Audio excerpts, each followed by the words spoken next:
They do get the Granger and they get the Lapu Lapu, so they get the instant impact right away, and Edward gets one of the iconic heroes for Filipino EXP laners. This is Aurora playing an old meta lineup featuring Leomord. Yeah. It's like if that was a Lancelot, you just said, hey, you mistyped Lancelot, and Leomord eventually became the pick. Or a Fredrin. Yeah, yeah. I like that buff guy. What, the horse guy? Oh yeah, Leomord.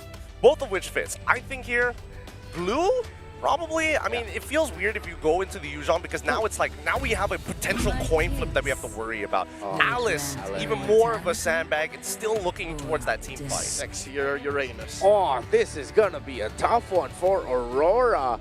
I give it to them though. The lineup does have the possibility of suddenly spiking up when Domikite gets the stacks on the Skypiercer. But this is the thing you always have to watch out with an Alice though. It might get to the point where you just can't deal with it. Well, just a little bit of, you know, anti-regeneration is gonna go a long way, but I think right now SRG, their composition requires a lot of economy, which is why I'm leaning more towards RORA. Leo? Damage profile, I like Rora's more. Yep. This is not optimistic. This is actually just brass tacks we're talking. So let's see if Aurora can actually push this to 2-1 for them. Or will SRG be the first one to go to match a point? Welcome to game number 3. The series has been great so far. SRG has delivered bangers, so has Aurora, and I'm sure that we're going to have fun. Nice, Miracle, let's go. Welcome to We Mobile are going, Legends. and I'll tell you what, this is dangerous grass. This is a dangerous lineup, man. I would say from SRG. I like what they did. They got the Hilda. They've got a couple of grounds covered. Whoa! That's what I'm. Oh my That's what I'm saying. God. It's dangerous. Yeah, it is. It definitely is dangerous. You walk in, and you never know. There's a sneaky Hilda in the bush, but the fact that they also got the regen means Yue will go down to Stormy. You have to respect the 100% win rate. Since Yue's regen was popped, he should have recalled, dude. Dude, that's dangerous range too. That was what I was gonna get. I mean, look at. Oh my goodness, dude. Like, don't stay, please. Go home. Okay. Yes, Light. That range from Zetien is pretty crazy. This is what we all experience now, especially on the buff. That technically. What do you do? Like, how do you lane? Why are you lane against that? Maybe don't walk into the bush against a Hilda first level 1 and then recall after your regen gets popped, right? Like, there are 2 steps before that, or before we get to this position. But now that we're here, yeah, I don't know how they're gonna lane against the Zetien, dude. We were talking about instant prio, but if you get poked that much, there is no instant prio here for the Cho and the Eve. Yeah. Oh my goodness, dude. I mean, on top of it, like Gideon mentioned, you know, during the draft, one of the great things about the Zetien is you have that passive built in to kind of, oh man, it just looks like they're playing range everywhere. Oh, okay. For a second, I thought he had flicker because, damn, he's going in aggressive. That's why I was saying this lineup is dangerous in itself because SRG is able to go ahead and capitalize on a lot of that. And not to mention the amount of vision that this lineup gives them too. So what this means for Aurora Gaming Philippines is that they have to choose their windows of opportunity very crucially. They got to be on point with it. They've got to be able to make it work. But because this early game pressure was already put onto them, they're not going to be able to contest this first turtle as it's already secured up by SRG. And here comes the pressure in the jungle. Edward? So away the purple buff. Light goes over to Jikudo, but Stormy's able to flick around, and he gets the kill too. Now throwing a ruin onto nothing but they won already. Nothing but air right now, Cram, though. He's going to wait for the Gleam to come up. You know, but that's the thing. That's what I was saying. Light goes in. He doesn't have a level 4 yet. Didn't burn the flicker either, but he just got destroyed as soon as he went forward. So, you know, one of those things that Aurora Gaming Philippines, I don't know, Yums, is he going to go for Domikite? Yup, he wants to go for it. Oh my god, the Secret Vision as well! A flicker around as Light goes in with Jikudo, but there's no way the Dragon now needs to be caught in the Zaman Force. He becomes the Steed. Yums able to flicker around to safety, but Innocent's now going to be caught all alone. Pops in a Purify, and now gets shredded back. Oh, Innocent. What? Not going to be able to get away. He almost did. Light will take that kill secured for Aurora Gaming Philippines. So at least able to find something on the map here. They've been struggling. Oh, there it is. Jikudo flicker.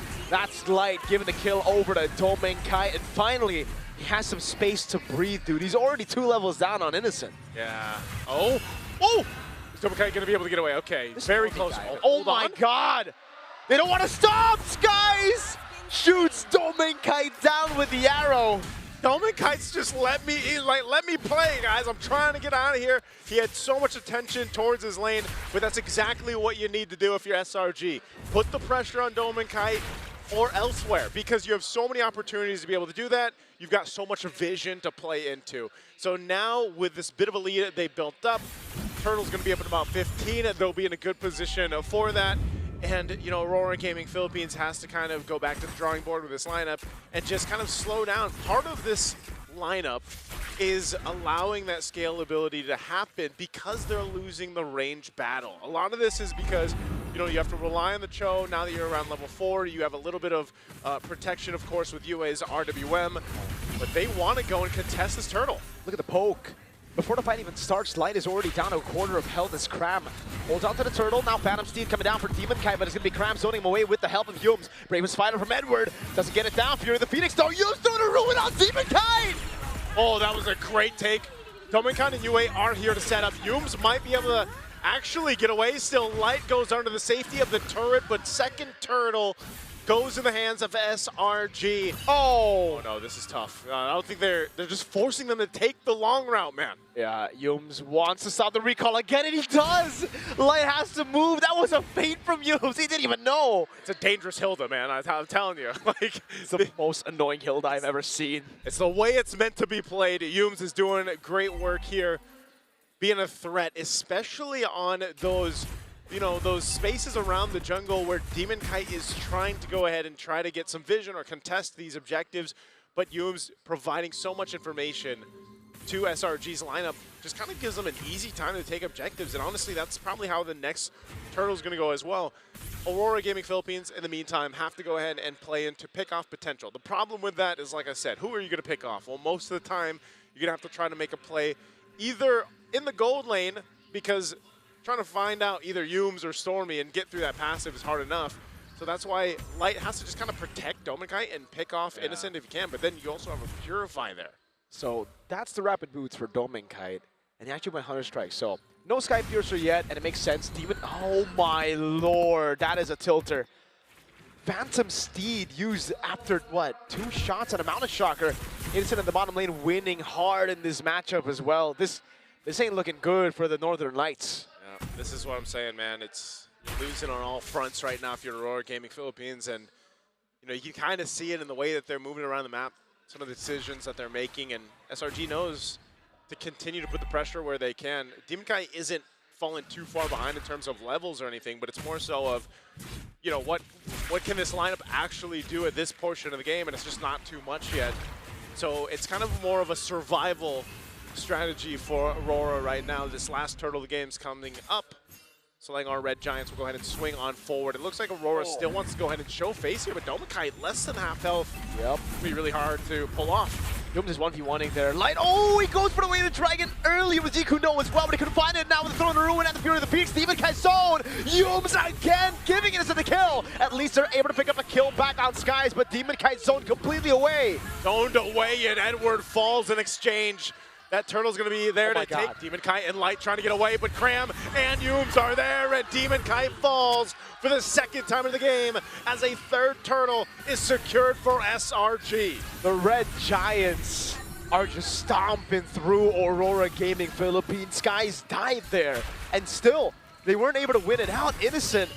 Perfect Turtle. Light goes in, wants to go for the Jikundo, but he has to remember Stormy has the passive, and Yums is right there. Domenkite to walk in, man! Hilda going for the damage against Stormy, able to survive! And now it's Light going in, he has enough damage! Stormy will fall, Light gonna be taken low, and he actually does get away. But man, for the price of Domenkite, and now he dies as well! Oh, Light's trying to run, but Yums is locked on target, and Light will survive. But yes, they lost Domenkite for Stormy. And Domenkite is who Aurora Gaming Philippines has to kind of rely on to have a chance in the late game here. Right now, you're looking at, man, look at the difference in the gold lane. Nice, Sue. It's becoming a problem now. Why?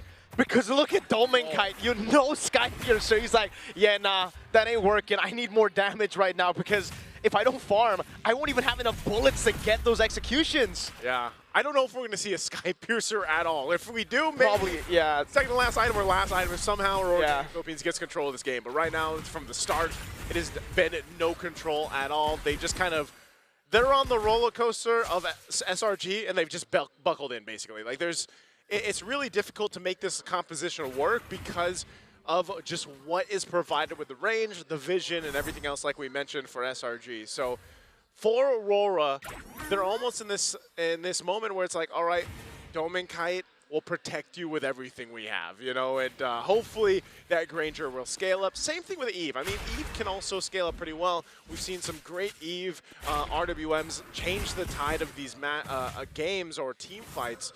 But so far, there's been no chance around objectives, and this Lord's coming up in 10. They have no what to expect here. Ooh. So this was the missing 3 minutes, right? And we're going to follow Yums because, again, once again, I'm pretty sure he's going to be the MVP by the end of this, but mainly the way that he opens up the map. And we look at the mini-map as well, we have a very good idea because what the heck, where is Light in all of this? He's doing the old light signature flank. Again, that's one of the few ways you can win an unwinnable match is if you find an unfair pickoff, but Yums wasn't having any of it.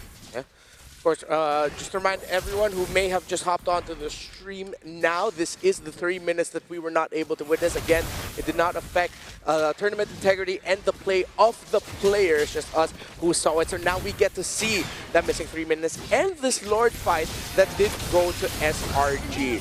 So with what I'm seeing here, Innocent and the guys were unbothered. All of the zoning provided by the Alice just gave so much value for them. Edward got close though. I mean, he's kind of close, but look at the back. Like, Hilda's getting absolutely beat down while this is all going, while this is all happening, right? Even Light gets back into the middle of the fight despite getting chunked out by Yums early on in the matchup. So I think this is where we saw that Lord take, and then almost immediately after, there should be a 2-for-1 trade at some point. There it was. Well, we saw it. It was Yums for those two. It should be Yue for Harith and Hilda. That's another one then. Yeah. Look, we're about to get to that point, but for now it's all SRG. So this is what the first minute elapsed. Okay, as we're watching this footage, I think I don't know if they'll be able to pick up the hammer squeaks behind the scenes, but I want to ask another question. If that initial trade in the mid lane, if that went well, We're talking early game, right? the early game, would this have been an early game Aurora win? Oh, I had to think about that for a second. I was gonna say absolutely yes, but I think the mid game would have been a lot easier to manage if Yue didn't miss out on his level 4 that early on, and worse yet, for that first to second turtle. No, I'm not even going to say, oh, it's because I think, no. Regardless, I think SRG would have found a way to get into this end game scenario, get their winning image, and still call the shots. We would end up at this 10, 11 minute mark moment, but maybe at 12, 13, if still change the early game outcome. Look at the sweeping motion here, right? Because again, all of these fights have been like predetermined, and then, yes, it's really, really sick. And this is finally that 2-for-1 trade that we were looking for at the very end there when they were pushing towards the base. But at the same time, right, before this fight, Yums has already kind of scoured the entire bottom side before they even use any of the global ults. And that was a great formation with how they entered. It was sort of like a pincer as well. They were coming in from all directions. Okay, another spicy question. Sora, Freya, and CC, we were happy about those bans. But considering this is dangerous grass and knowing the tendencies of SRG, should Aurora Gaming PH have banned the Hilda instead? Oh, I want to say yes so bad. You are putting me on the edge with these hard questions. I don't think so. I don't think so. Okay. Yeah, I think there was a way to play around it. And again, by maybe investing in some modicum of vision, that would have been possible. I don't know if the answer is, you know, putting the usage into the hands of Demon Kite, but yeah, no. It really was a matter of both is what you got and how you used it. Yeah. Well, of course, again, I'm still seeing a few questions in the comment sections. Yes, this is a replay of the 3 minutes we were not able to see earlier. So this is just to make sure that everyone is a little bit clearer in the story of what happened behind the, well, during the game that we couldn't see. Pixar didn't happen. Yep. Yeah. It didn't happen, but also look at the conditioning here, right? Every single interaction and fight has either happened in one of two important places. Either it's by the river, just by entrances of SRG's river or RORA's river. If not, right here at the base at this chokehold that we see Domenkite standing in front of, right?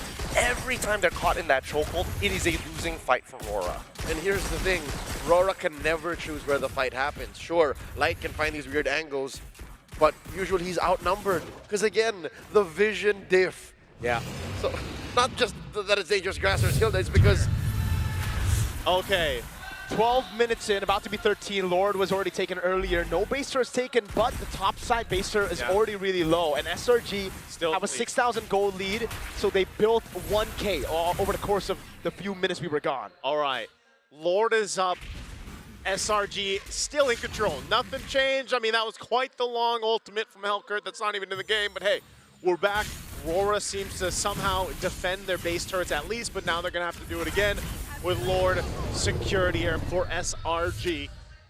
So we'll see. I don't know if they bought enough time, man, because, you know, part of this was, where's the scaling for Domenkite? Is he going to be able to catch up? It looks like he did pick up the Sky Piercer, though. Yeah. So after he went the Hunter Strike Sea Halberd in the fifth item, he goes the Sky Piercer. And if they hold on long enough, maybe that Sky Piercer, once it gets some stacks, might be able to change some of these fights. See, the thing I would love to see right now is Domenkite's actual stacks. Not the Sky Piercer stacks, but how many bullets he has, because the way Selangor Red Giants have been playing the entire game, it really feels like they've already taken out the biggest threat of a Granger in the late game, which is the scaling. He's died 3 times. He was denied so much gold. He's 2 levels down on enemy gold lane.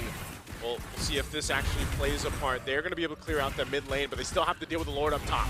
Yeah, they're going to crack this open now with the help of the Lord charge. And that's about it for now. RORA Gaming Philippines did a good job clearing out mid and bot, and now for SRG, they're going to have to wait for the next waves to come through. Lord will be cleared for free. Domenkite getting those stacks. You can already see them trying to funnel as much of those stacks to Dome. Mid-wave push, Dominant Force drop down. They're going to initiate here. It looks like Edward taking a brunt of the damage, but they'll clear out the waves and maintain the mid-base turret. So RORA Gaming Philippines, despite being down 7,000 gold, SRG still respecting what the potential could be there. We've seen it before where you fumble a 7,000 gold lead or 10,000 gold lead and things turn around. So right now they want to take the discipline route, keep it safe if they can, but it looks like Mount Tracker is going to be used. And still, it's just RORA Gaming trying to scrap up what they can. An Antique Crevasse now picked up for Light.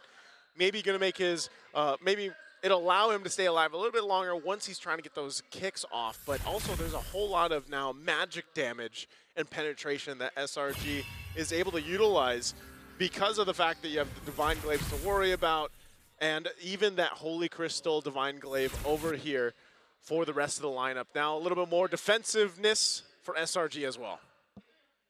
Let's take a look at the items here. Okay, so Innocent's already fully built up as well, and somehow, again, Domenkite, it's through those waves and the lures that they were given that they are able to actually climb back up, because I think it was a bigger lead earlier for Innocent, probably because he also died. So he's building towards that last item, and I don't know if that's Blood Wings? I assume it is Blood Wings. Blood Wings. Yeah, maybe potentially Blood Wings. Not sure what else he would want to go here on the Harith, but nonetheless, you got quite a bit of scaling. I mean, even looking at Cram, he's got a Guardian Helm plus the Ice Queen Wand to go ahead and help slow down the members of RORA Gaming Philippines once he jumps on in. And he's tanky enough to just soak up a lot of damage. So this Alice might be a problem. That's why Light's job right now is pretty difficult. You know, he's got to be able to go ahead and find a way, not just to find a way, but also provide the information that's needed here, because we're seeing how difficult it is for Domenkite as well to make use of this Leomord, who's been such a strong hero pick throughout the M7 World Championship right now, but it looks like they want to go ahead potentially contest this if they can find the angle they're looking for. Light's swinging on around. Whoa. It's going to be a reset on the Lord, though. Yeah, look at Yums. RORA trying to get control over the Lord. They're actually going to be able to take the aggro, but Yums gets a really good flank here in the behind. That's the Mountain Shocker coming down, and Yums has a position on Domenkite. Fear the Phoenix coming down, and it's the Skies Mountain Shocker!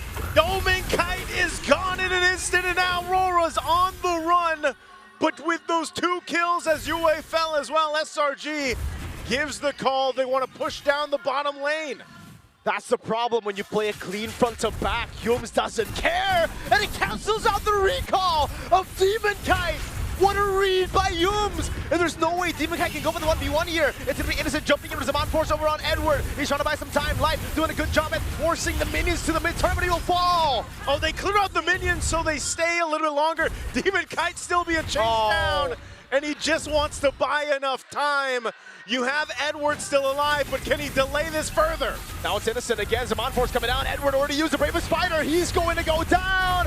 And Selangor Red Giants are a game away from etching their names, their region, into the history books.